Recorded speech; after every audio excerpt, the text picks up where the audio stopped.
여러분, 한 가지 질문을 드려볼게요.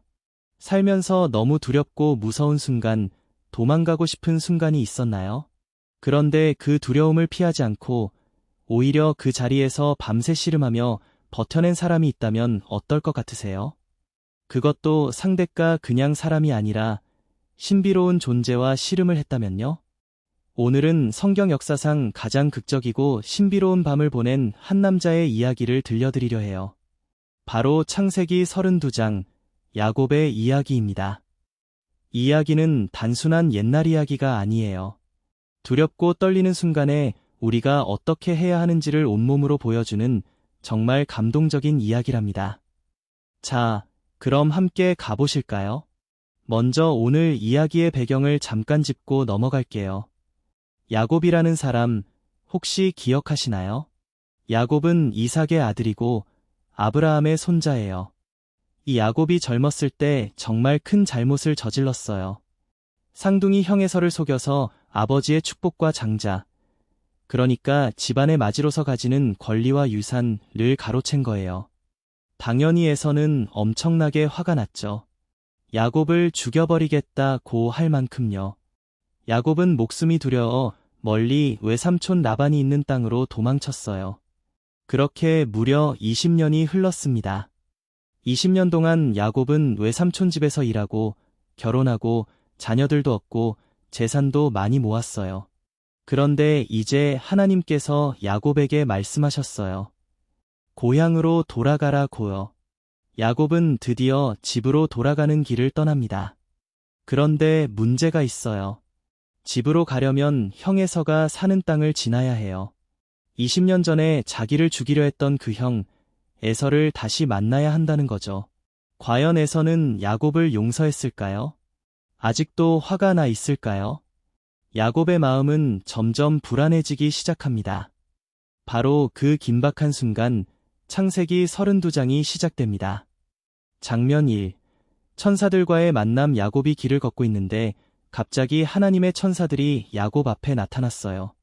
성경은 아주 간단하게 이 장면을 적어 놓았는데요. 야곱은 그들을 보자마자 이렇게 외쳤어요. 이곳은 하나님의 군대가 있는 곳이다. 그러면서 그 장소의 이름을 마하나임이라고 불렀어요.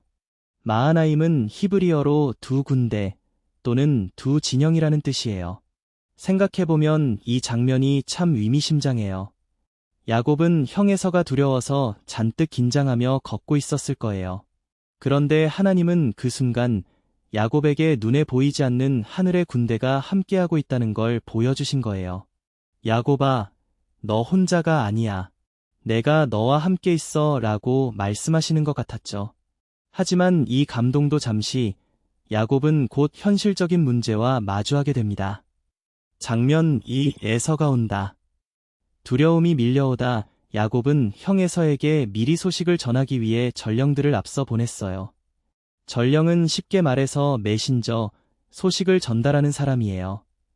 야곱은 전령들에게 이렇게 말했어요. 형 에서에게 가서 이렇게 전해라.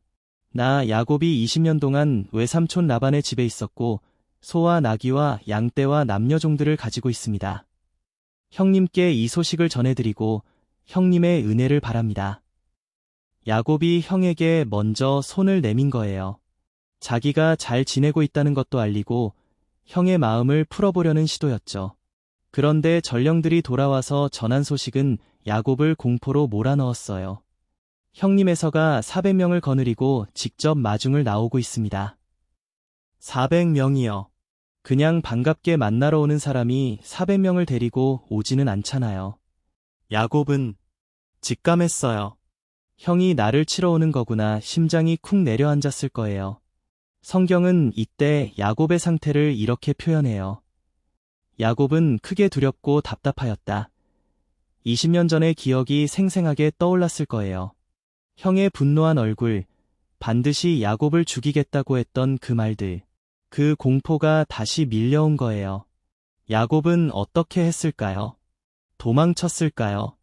아니에요. 야곱은 먼저 자기 가족과 사람들을 두 무리로 나눴어요. 만약 에서가 한 무리를 치더라도 나머지 한 무리는 살아남을 수 있도록 일하는 생각이었죠. 위기 상황에서도 머리를 굴리는 야곱다운 모습이에요. 하지만 그것만으로는 부족했어요. 야곱은 그보다 더 중요한 일을 해야 한다는 걸 알고 있었어요. 장면 3. 야곱의 간절한 기도. 야곱은 무릎을 꿇었어요. 그리고 하나님께 기도하기 시작했습니다. 이 기도가 정말 감동적이에요. 잠깐 같이 들어보실게요. 제 할아버지 아브라함의 하나님, 제 아버지 이삭의 하나님, 저에게 고향으로 돌아가라, 내가 잘되게 해주겠다고 말씀하신 하나님. 저는 주께서 베풀어 주신 모든 은혜와 신실하심을 받을 자격이 없는 사람입니다. 저는 요단강 하나만 가지고 이 땅을 건넜었는데 이제 두 물이나 될 만큼 되었습니다.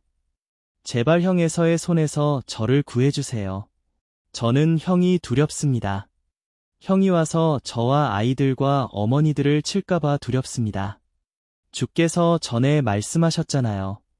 내가 반드시 내게 잘해주고 내 후손을 바다의 모래처럼 셀 수 없이 많게 하겠다고요. 이 기도를 들으면서 어떤 느낌이 드시나요? 야곱은 아주 솔직하게 기도했어요. 저는 자격이 없는 사람입니다. 자기가 잘못했다는 걸 알고 있어요.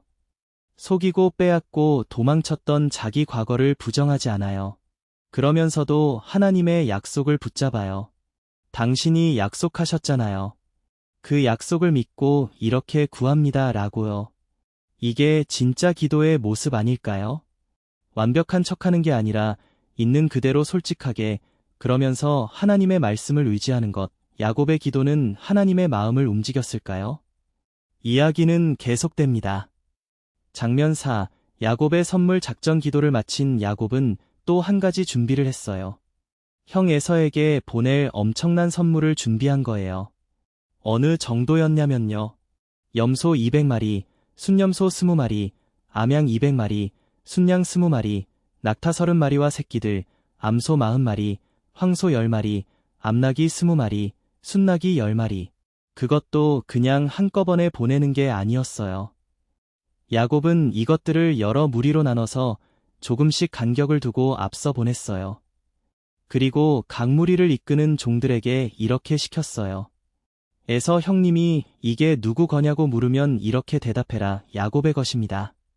주인에서 형님께 드리는 선물이고 야곱도 뒤따라오고 있습니다라고. 야곱은 생각했어요. 선물 무리를 먼저 만나면 형의 화가 조금씩 풀리지 않을까?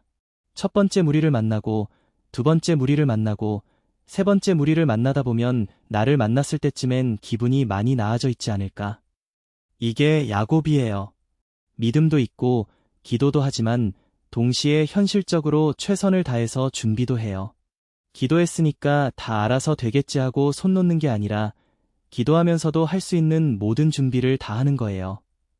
그렇게 선물들을 앞서 보내고 야곱은 그 밤을 진영에서 보내기로 했습니다. 그런데 그날 밤 야곱의 인생에서 가장 신비롭고 가장 극적인 일이 벌어집니다. 장면 야복 강가의 씨름. 밤새 이어진 싸움. 야곱은 밤에 일어나서 아내들과 자녀들과 종들을 모두 야복강을 건너게 했어요. 야복강은 지금의 요르단 지역에 있는 강이에요. 야곱은 가족들이 안전하게 강을 건너게 한 다음 자기만 혼자 그 자리에 남았어요. 홀로 남겨진 야곱. 주변은 칠흑같이 어두웠을 거예요. 아무것도 보이지 않는 그 밤에 갑자기 어떤 사람이 야곱에게 달려들었어요. 그리고 둘은 씨름을 시작했습니다. 도대체 이 사람은 누구일까요? 성경은 처음에 그냥 어떤 사람이라고만 표현해요. 정체를 밝히지 않아요. 그냥 어둠 속에서 나타나서 야곱과 씨름을 한 거예요. 씨름은 동이 틀 때까지 밤새 계속되었어요. 그러니까 여러 시간 동안 씨름을 한 거예요. 생각해보세요. 우리도 5분만 씨름해도 지치잖아요. 그런데 야곱은 밤새 씨름을 했어요. 그 신비로운 존재는 야곱을 이길 수 없다는 걸 알게 됐어요. 그러자 그가 야곱의 허벅지 관절을 쳤고 야곱의 허벅지가 어긋났어요. 쉽게 말해서 엉덩이와 다리가 연결되는 부분, 고관절이 탈골된 거예요. 얼마나 아팠을지 상상도 하기 어렵죠. 그런데도 야곱은 씨름을 그만두지 않았어요. 그 존재가 말했어요. 날이 새려하니 나를 보내라. 그러자 야곱이 이렇게 대답했어요. 당신이 내게 축복해주지 않으면 절대 보내드리지 않겠습니다. 이게 야곱이에요. 허벅지가 빠져서 극심한 통증 속에서도 그가 붙잡은 건 그냥 이기는 게 아니었어요. 축복이었어요. 축복해주지 않으면 못 가요. 이 집착, 이 간절함. 그 존재가 물었어요. 내 이름이 무엇이냐? 야곱입니다. 그러자 그가 말했어요. 이제부터 내 이름은 야곱이 아니라 이스라엘이다. 내가 하나님과 사람과 겨루어 이겼기 때문이다. 이스라엘. 이 이름 들어보셨죠? 지금도 이스라엘이라는 나라 이름으로 남아있는 그 이름이 바로 이 순간에 태어났어요. 이스라엘은 히브리어로 하나님과 겨루다 또는 하나님이 다스리신다는 뜻을 가지고 있어요. 야곱이 새로운 이름을 받은 거예요. 새 이름은 새로운 정체성을 의미해요. 이제 야곱은 더 이상 도망 다니는 야곱이 아니에요. 하나님과 씨름해서 이긴 이스라엘이 된 거예요. 야곱은 그 존재에게 물었어요. 당신의 이름은 무엇입니까? 그러나 그 존재는 이름을 말해주지 않았어요. 대신 야곱을 축복해 주었죠. 야곱은 그 장소의 이름을 브니엘이라고 불렀어요. 브니엘은 하나님의 얼굴이라는 뜻이에요. 야곱은 이렇게 말했어요. 내가 하나님의 얼굴을 보았으나 내 생명이 보전되었다. 그 신비로운 존재가 하나님 혹은 하나님의 사자, 즉 하나님을 대표하는 존재였다는 걸 야곱 스스로 고백한 거예요. 해가 뜨기 시작했고 야곱은 절뚝이면서 브니엘을 지나쳐 걸어갔어요.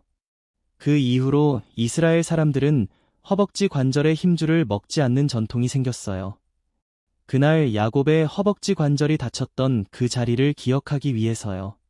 오늘 이야기에서 우리가 함께 느낄 수 있는 것들이 참 많아요. 첫 번째로 야곱은 두려움 앞에서 솔직했어요. 저 두렵습니다. 정말 두렵습니다. 라고 하나님께 있는 그대로 말했어요. 우리도 두렵고 힘든 순간에 괜찮은 척 할 필요가 없어요. 하나님은 우리의 솔직한 마음을 받아주시는 분이에요. 두 번째로 야곱은 기도하면서도 포기하지 않았어요. 선물을 준비하고 가족을 안전하게 옮기고 할 수 있는 것들을 다 했어요. 기도와 행동은 함께